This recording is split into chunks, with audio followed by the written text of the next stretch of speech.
আল্লাহ পাক রব্বুল আলামিন সেখান থেকে তাদেরকে জাহান্নামের মধ্যে বেরিয়ে লাগাইয়া চিরতরে জাহান্নামের মধ্যে নিক্ষেপ করা হবে।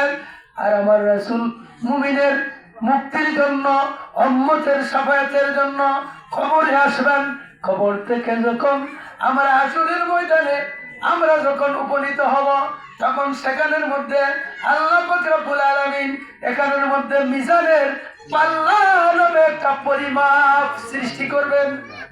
একটা মিজান, একটা পাল্লা, এই যে আমরা মাহফিজে ওজন করি, এইরকম একটা পাল্লা, মিজানের একটা পাল্লা সেখানে থাকবে।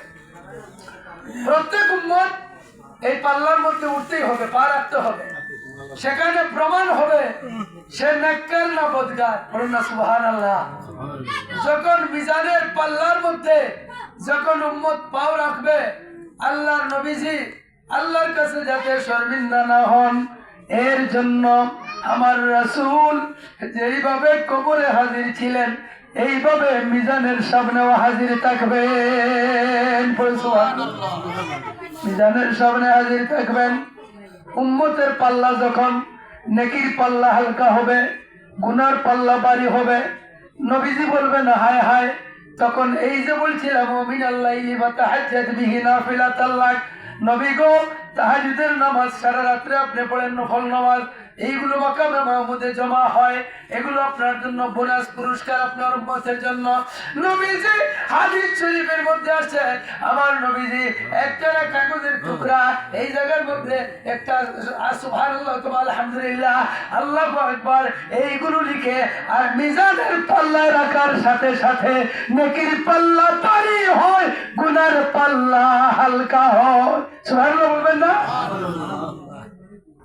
এই জন্য আমরা বলি শাফাতের কান্ডারি, শাফাতের কান্ডারি রাসূলুল্লাহ। দুসরা হতে মাবুদ নাই এক আল্লাহ, ইয়া মুহাম্মদ মুস্তাফা নবী সাল্লাল্লাহু আলা, ইয়া মুহাম্মদ মুস্তাফা নবী কামলিওয়ালা। নবীজি কামলিওয়ালা, অর্থাৎ উম্মতকে মিজানের পাল্লা থেকে মুক্ত করবেন। তার গুনাহগার ছিল, নবীজি নেকি দিয়ে তাকে নেককার বানিয়ে ফেললেন। বলুন সুবহানাল্লাহ। এই জন্য কোরআনে পাকে আল্লাহ বলেন, একজন ইমানদার যদি একটা নেকি করে আর একটা গুনাহ করে, তাহলে এই তার আমল নামায় এই মুহূর্তে একটা গুনাহ আছে, সাথে সাথে একটা আমল করলে এই গুনাহটাও এটা নেকিতে পরিপূর্ণ হয়ে যায়। বলুন সুবহানাল্লাহ। এটা নেকিতে পরিপূর্ণ হয়ে যায়।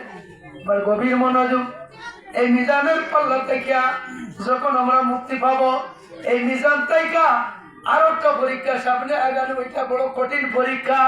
এই পরীক্ষাটা হইল এটা জাহান্নামের উপরের মধ্যে এমন একটা হাকম, এমন একটা ব্রিজ, এমন একটা ফুলসিরাত তৈরি করা হবে, যেটা চুলের চাইতেও চিকন, কুলের চাইতেও আরো কোটি কোটি গুণ বেশি দার।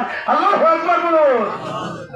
আমরা আগে হইতে না, চুলের চাইতেও চিকন আল্লাহ, কুলের চাইতেও দান।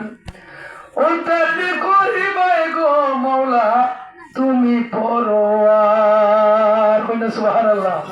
আগর বেটিনতে তাজি তো নামাজ পড়তা, জিকির করতা, ওজিফা পড়তা, এই বেটিনতে এই ধরনের ইয়ে করতা আর আল্লাহরে স্মরণ করতা।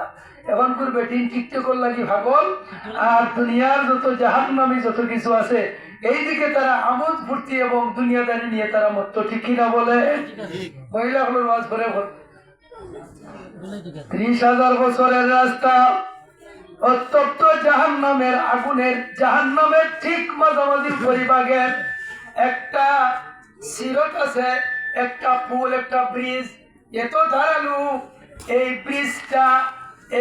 ব্রিজটা পার হইতে হইলে রাসূল বলেন 30,000 বছর সময় লাগবে। কত বছর?